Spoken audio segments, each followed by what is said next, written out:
Welcome, Chris, with another informational video for you. This time we're going to talk about arrows.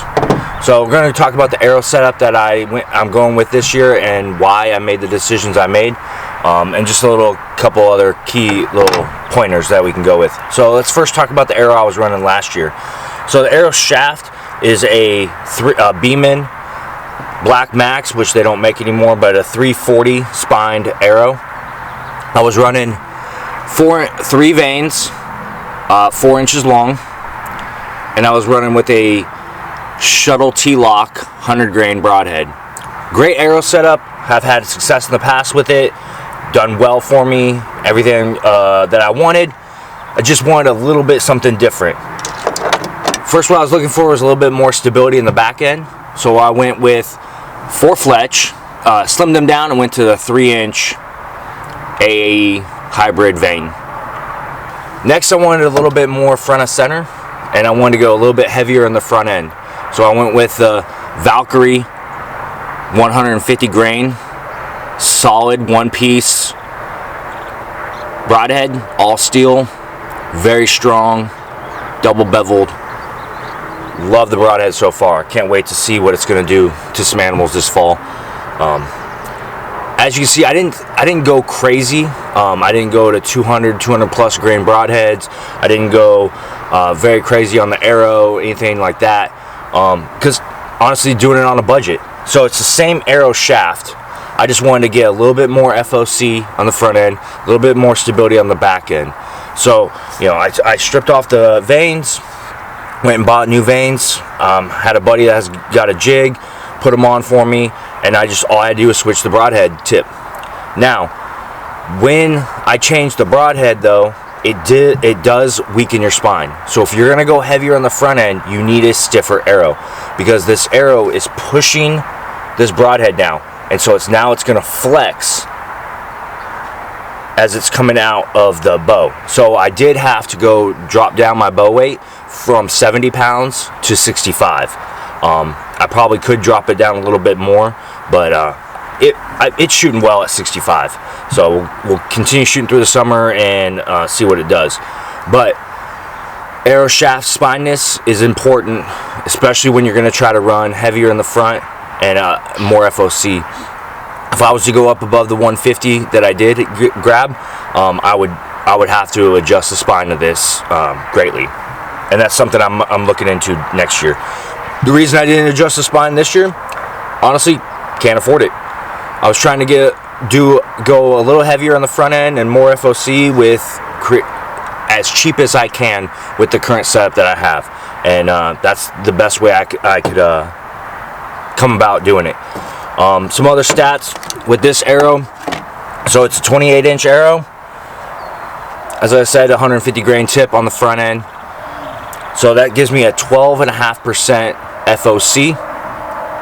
It's weighing in at 502.5 grains, where this arrow weighed 444.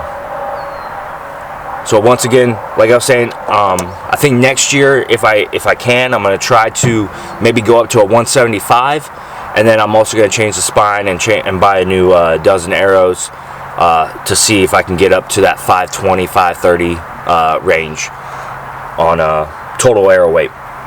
But it does give me a kinetic foot-pounds of 74 foot-pounds of kinetic energy, and then it's shooting roughly 258 feet per second. So good numbers. I'm happy with it. My pin gap, one thing I was worried about with going heavier and everything with that is pin gap.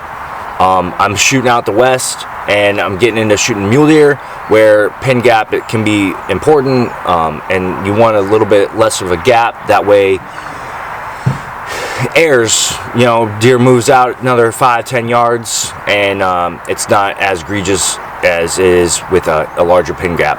So, but my pin gap's good. I'm not too worried about it. So it didn't gap them too far, and I'm still able to shoot my sight, which I have a 5-pin sight all the way out from 20 all the way to 60 yards still, and I still have that freedom of movement in my sight as well.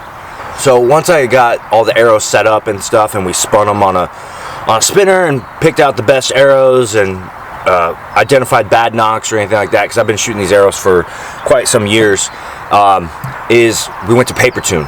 It's always a good idea to go and paper tune your bow. Whether you can do it on your own at your own house, or you have to go to a shop and get it paper tuned, is always a good idea. To anytime you change any type of thing on your setup, is run your arrow through paper, just as a confidence booster for yourself. If anything, when you see that bolt hole, it just makes you feel a whole lot better about your arrow setup in general. But I shot it through paper, and I had a right hand, slightly low right hand tear at my friend's house. Now, he doesn't have a press, so we were trying to adjust it with adjusting the arrow rest and everything like that, and we just couldn't get the tear to go away. So had to go to a local shop and use the press, and had to do some yoke tuning on my bow and get that tear taken care of. And after a few rounds of shooting, I was able to get the tear resolved, and now it's shooting as close as I can to a perfect bolt hole. The little bit of a tear that there is, if there is even a noticeable tear, it's me and my hand or my release. So I know it's not that setup, and the arrow setup is really well. So one thing I've noticed with shooting this arrow setup, and I really didn't pay a whole lot of attention before, but running heavier, running 4 vanes on the back end and stuff, it actually quieted my bow down quite a bit. So I get a lot of vibration noise that's gone, and the arrow in flight is just a lot quieter and stuff. And that's a big plus when you're shooting out in the open country, and you're shooting deer and elk and everything like that. Is, you know, quieter setup, quieter arrows, you know, maybe less of a drop from that animal and reaction when you go to shoot them. So the next thing I wanted to check was, with that did I get more kinetic energy, or, you know, with the heavier setup, is what kind of penetration am I gonna get in comparisons. So I shot both the arrows, and I measured their penetration just on my block target. Obviously, I don't have an animal out here or nothing like that, and I'm gonna have to just test that firsthand. Hopefully I get the opportunity, and just to see how these arrows do.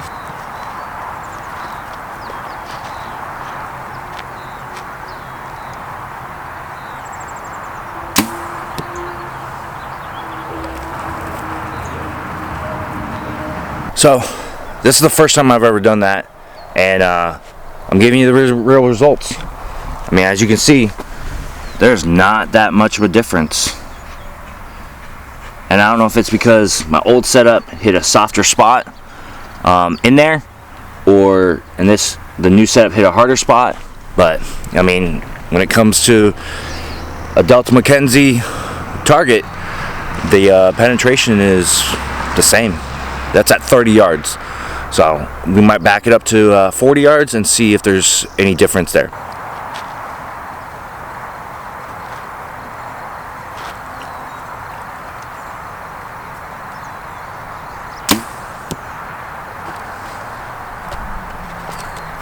Alright, so that's more of what I was expecting at 30 yards. But at 40 yards, you can see my new arrow setup has got about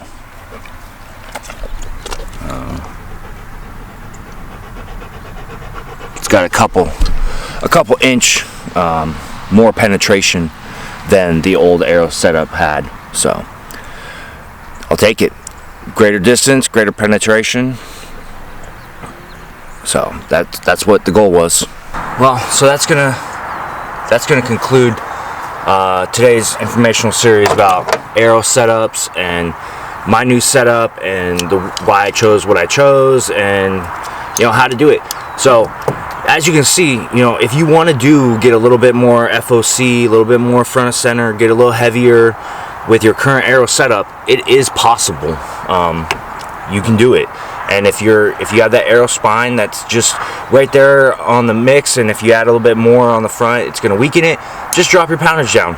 There's no harm in not shooting 70 pounds, not shooting heavy weight. So 65 pounds, 60 pounds a draw weight with the proper arrow setup will kill an elk, kill a deer just as well as 70 pound setup. So really pleased with this new arrow setup, and I'm finding it just, I feel more accurate. I feel better about myself, and confidence is a huge thing when you're out in the woods, knowing that if you shoot that animal, you're gonna kill it. And I have all the confidence in the world right now that out to 50 yards, even 60 yards, that if I shoot this arrow at a deer or at an elk, that as long as I put my arrow on my mark, and the animal doesn't do anything weird, it's gonna kill it. And with a little bit more FOC, a little bit more penetration, even if that animal did do something a little funky, I believe that this arrow would still kill the animal. So I